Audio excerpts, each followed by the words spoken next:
Coucou tout le monde, on se retrouve pour une nouvelle vidéo. Alors ça y est, enfin je le fais, le petit IMM que j'annonce depuis 2 semaines et qu'à chaque fois je ne faisais pas. Voilà, ben, tout simplement parce qu'en fait je m'endors sur le canapé le vendredi après-midi. C'est fou, c'est tous les vendredis après-midi. Donc ça prouve à quel point ma journée est productive quand même.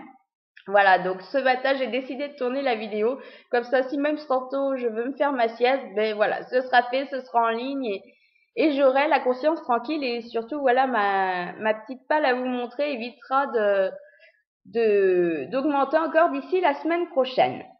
Donc je vais commencer par les livres en fait que j'ai reçus donc depuis un mois et que j'ai lu quand même parce que j'en ai lu quelques-uns, ils n'ont pas tous atterri dans ma palle et ils prennent la poussière. Donc a rejoint ma palle le tome 1 de la saga 50 Shades 50 nuances degrés de E.L. James aux éditions J.C. Lattès. Voilà, je vous avais parlé dans le dernier IMM de sa version numérique que j'étais en train de lire. Ben voilà, j'ai aimé, je voudrais découvrir la suite, donc il fallait que le tome 1 version papier rejoigne ma palle. Même chose pour le tome 1 de la saga Crossfire Dévoile-moi de Sylvia Day, donc cette fois c'est aux éditions J'ai lu. Ben voilà, pour exactement les mêmes raisons.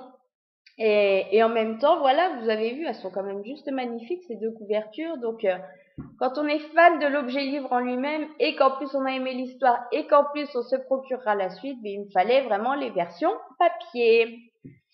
J'ai aussi reçu, lu et chroniqué, donc un tout petit livre mais plein d'humour. Mot d'excuse, les enseignants écrivent aux parents, donc c'est de Patrice Romain et c'est chez Pocket.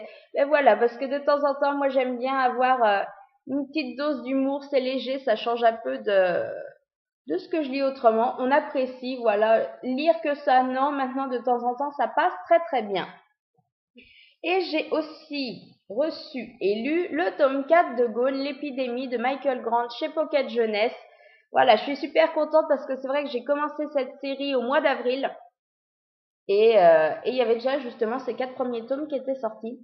Et pour une fois, j'ai réussi à rattraper le train en marche. En général, voilà, quand on a tellement de séries en cours, ben on les alterne pour avancer un petit peu dans tout, mais finalement on avance de pas grand-chose sur une année. On lit 1 ou 2 tomes de séries de chaque, donc c'est vrai que voilà. Ben là voilà, j'ai lu le tome 4 et c'est vrai que je suis tombée. J'ai rattrapé, on va dire, les sorties, les parutions, donc puisque le tome 5 sortait en début de mois. Il est sorti, je sais plus, le 8, je crois bien, le 8 novembre. Donc voilà, j'étais à peu près à jour pour la sortie de ce tome 5. Hop.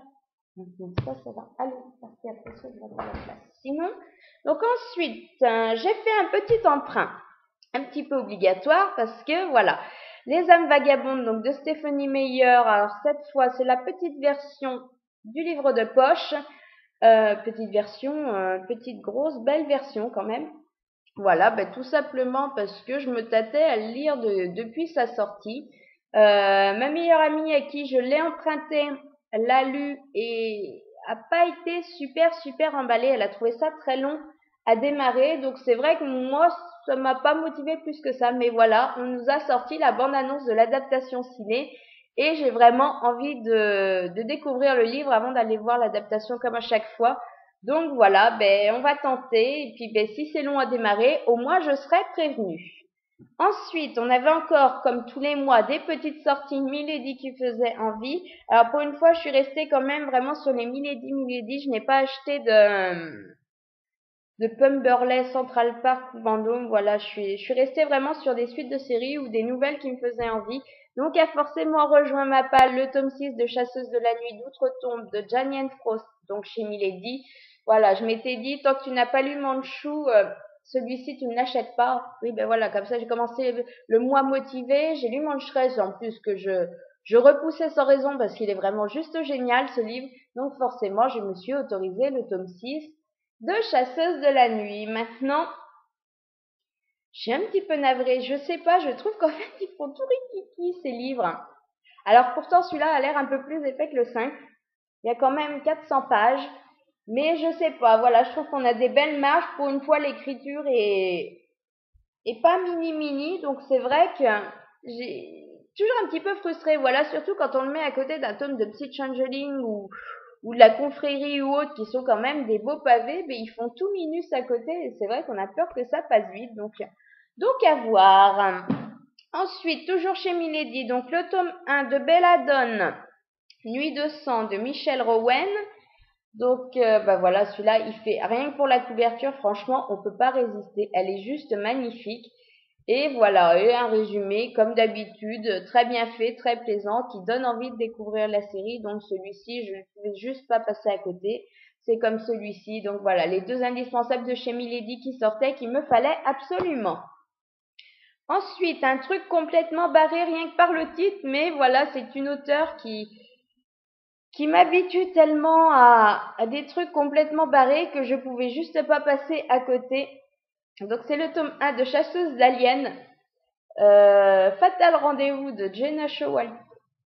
Oui, c'est ça, Showalter. Donc c'est ma copine qui écrit Les Seigneurs de l'ombre, qui est une série, voilà, un petit peu pour ceux qui connaissent pas, dans l'univers de la confrérie, mais c'est très, on va dire qu'elle se fait vraiment plaisir. Voilà, les premiers tomes étaient plaisants, un petit peu barrés, mais plus ça va, là, rendu au tome 6, c'est le 6 qu'on a lu avec les filles, je sais même plus, 5, 6, 6, je crois bien.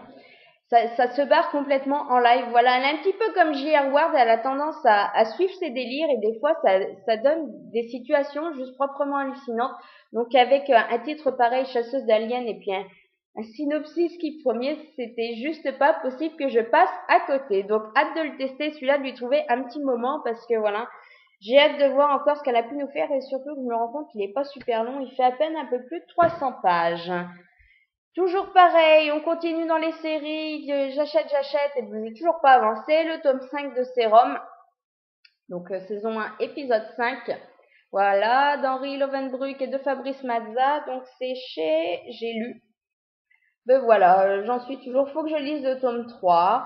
Mais en même temps, comme c'est du petit livre, c'est vrai que je me dis, je repousse déjà toujours un petit peu, mais par contre, quand j'ai envie de quelque chose de plus léger qui se lise vite ou quoi que ce soit, j'aurais plus tendance à aller là-dessus. Donc c'est vrai que ça me dérange pas trop de me procurer la suite, parce que je sais que peut-être en un mois je vais pouvoir m'en enquiller deux si l'envie me prend, ou si le final du 3 par exemple me laisse vraiment songeuse et puis me donne envie de connaître la suite, je traînerai pas forcément à lire le 4. Voilà, pour les raisons que c'est tout rikiki, donc c'est vrai que c'est pas comme des pavés de 500 pages, on se laisse plus facilement tenter. Je me suis aussi laissée tenter par une série dont j'entends énormément parler, à chaque fois en très très bon. Et là, voilà, ils nous ont sorti il me semble que c'est les nouvelles versions. Avant, ça devait être chez Rajo. Et là, donc, c'est le livre de poche qui a réédité La quête des Willan ou des Riwan. Je sais pas pourquoi je veux le rebaptiser, celui-là aussi. Donc, La quête des Riwan, le tome 1 d'un monde à l'autre, donc de Pierre Bottero. J'ai pas super accroché à l'écriture de Pierre Bottero. J'avais testé la saga, le début de la saga, à comme association. J'étais pas super emballée. Maintenant, quand je vois les super critiques pour celui-ci, c'est vrai que j'ai envie de me laisser tenter. Et je trouve que voilà, la couverture, moi, ce nouveau visuel, il me plaît vachement. Donc voilà, et en plus, voilà, c'est pareil, c'est du petit livre, ça fait 250 pages. Donc voilà, il a enfin rejoint ma palle. Après, galère quand même, parce que je vous précise, pour la petite histoire, que j'ai quand même passé un quart d'heure en magasin à essayer de trouver, voilà, lequel était en fait le premier tome des 3, parce que je m'attendais à trouver, voilà, tome 1 ou quoi que ce soit, ou même dedans, et j'arrivais pas à trouver. Et en fait, après moult de galère, c'est juste la petite astérisque qui est derrière, qui fait que ça nous précise, voilà, que c'est le tome 1. Donc voilà pour la petite histoire sans importance. Mais il a rejoint ma palle, et je pense qu'il en sortira vite. Tout comme le tome 2 des Chevaliers d'Émeraude. Donc celui-ci, c'est Les Dragons de l'Empereur Noir, d'Anne Robillard. Donc c'est la version poche en fait de chez Michel Lafon. J'ai acheté le tome 1 à sa sortie, je crois bien que c'était en janvier dernier. Il est toujours pas lu d'ailleurs, j'ai galéré un quart d'heure hier à essayer de le trouver justement dans mes étagères pour justement le sortir. Voilà, mais comme je suis une fille superficielle, j'ai vu le tome 3 en pareil format poche et je l'ai trouvé juste magnifique. Donc, je me suis dit qu'avant, il fallait quand même que j'achète le tome 2 et que j'entame la série quand même avant d'acheter le 3. Donc voilà, surtout que c'était le dernier exemplaire, c'est aussi pour ça que je me suis laissée tenter.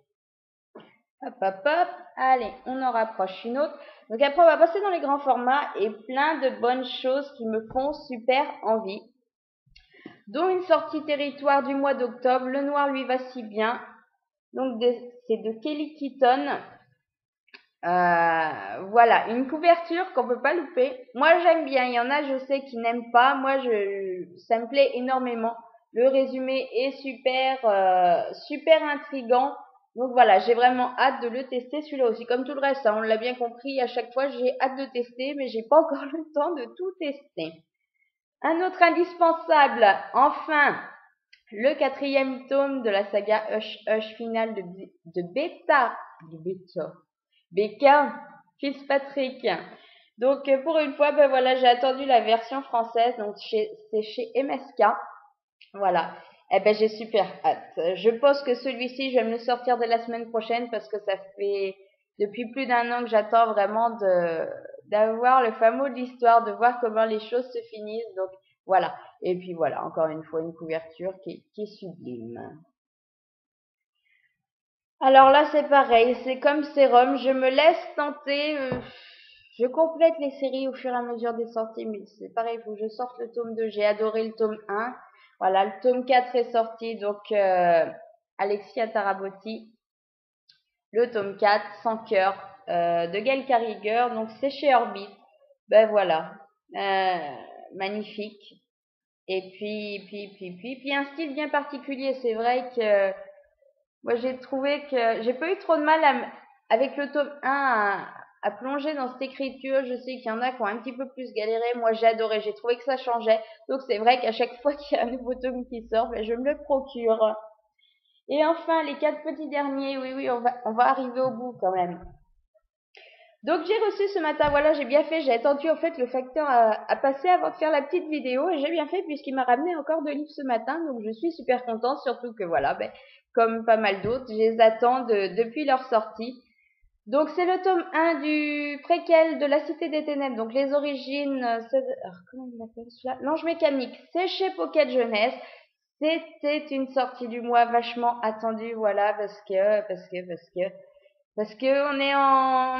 je suis à jour dans La Cité des Ténèbres, au moins dans les sorties françaises, j'ai toujours le tome 5 en VO, voilà, mais j'avais envie de me laisser tenter par le préquel, surtout qu'en plus, les avis sont ultra positifs.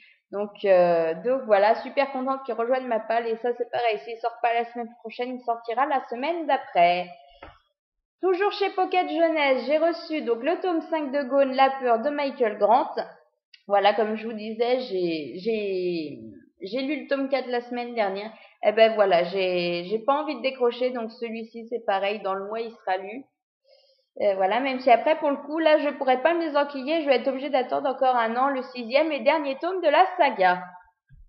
Et enfin j'ai reçu deux petits livres qui sont en fait des épreuves non corrigées, donc qui sont pas encore sortis et qui me font super envie tous les deux. Voilà, il y en a un dont j'avais pas entendu parler et maintenant que je l'ai entre les mains, j'ai vraiment envie de le découvrir. Donc c'est la saga Merlin, c'est chez Nathan, c'est de T.A. Baron. Donc le tome 1, ce sont les années oubliées. Ben voilà, tout est dans le titre, le résumé a l'air sympa. Donc c'est prévu pour le 10 janvier 2013.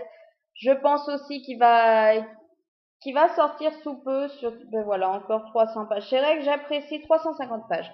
J'apprécie de me retrouver avec des livres en ce moment qui font moins de 550 pages parce que voilà, ça passe plus vite. On peut passer on peut découvrir plus d'univers finalement, les alterner et c'est vrai que j'apprécie beaucoup plus ces lectures rapides que des grosses bricounettes. Et enfin, le dernier que j'ai reçu hier, donc ça sera chez Pocket Jeunesse au mois de janvier, le 3, donc c'est Wonder de R.J. Palacio. Voilà, j'avais vu la couverture VO et elle est un petit peu dans le même genre. Je crois bien qu'on garde en fait uniquement ce visage-là. Ça me parlait pas plus que ça. Maintenant, franchement, en lisant la 4e de couve, ça peut, voilà, moi, c'est un résumé qui m'a totalement parlé. Voilà, on va découvrir Auguste, donc qui a 10 ans et qui en fait souffre depuis la naissance d'une malformation faciale, donc d'où le visuel.